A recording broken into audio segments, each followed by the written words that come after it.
এভাবে মিষ্টি কুমড়া রান্না করলে মাংসের চেয়ে স্বাদটা বেশি হয়। হ্যালো, আসসালামু আলাইকুম এভরিওয়ান, কেমন আছেন? আশা করি সবাই ভালো আছেন। আজকের রেসিপিটা আমি মিষ্টি কুমড়া আর মাছ দিয়ে রান্না করে আপনাদেরকে দেখাবো। বাজার থেকে একটা মিষ্টি কুমড়া নিয়ে এসেছে, সেটা আমি কেটে নিচ্ছি। কেটে ভালোভাবে বড় বড় সাইজের করে এটা আমি কেটে নেব। ভিতরে কিছু বিচি আছে, ওইগুলো আমি রেখে দেব।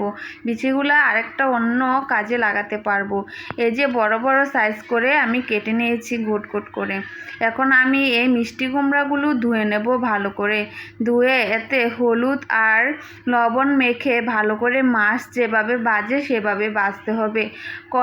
কড়াইয়ের গরম তেলে মাছের মতন করে মিষ্টি কুমড়াগুলো ভেজে নেব। মিষ্টি কুমড়া ভাজা সম্পূর্ণ কড়াইয়ে দেওয়া হয়ে গেলে, মিষ্টি কুমড়া এক পিঠ হয়ে গেলে আরেক পিঠ ভালোভাবে উল্টে দিতে হবে নেড়ে। এভাবে মিষ্টি কুমড়া ভেজে রান্না করলে নাকি মিষ্টি কুমড়ার গায়ে যে একটা গন্ধ থাকে সেটা থাকে না। এভাবে লাল লাল করে ভেজে নেবেন। আমি যেহেতু মাছ দিয়ে রান্না করব, মাছটাও ভেজে নিয়েছি। মশলাটা ভালোভাবে কষাচ্ছি। মশলা কষানোর কাছে রান্নাটাই বেশি দারুণ টেস্টি এবং স্বাদ হয়। মশলাটা ভালোভাবে কষাচ্ছি। এখন আমি কষানোতে মিষ্টি কুমড়াগুলো ঢেলে দিয়ে দেব। দিয়ে মিষ্টি কুমড়াগুলো কষাবো। এখন আমি ঢাকনা দিয়ে দেখে ভালো মতো কষিয়ে নিচ্ছি। এখন কষানো হয়ে গেছে, পানি দিয়ে দিলাম। পানি দিয়ে নেড়ে এখন আবার ঢাকনা দিয়ে দেখে দিচ্ছি।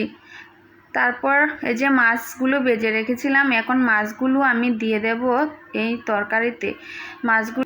তরকারিটা খেতে খুব টেস্টি এবং সুস্বাদু হয়েছে।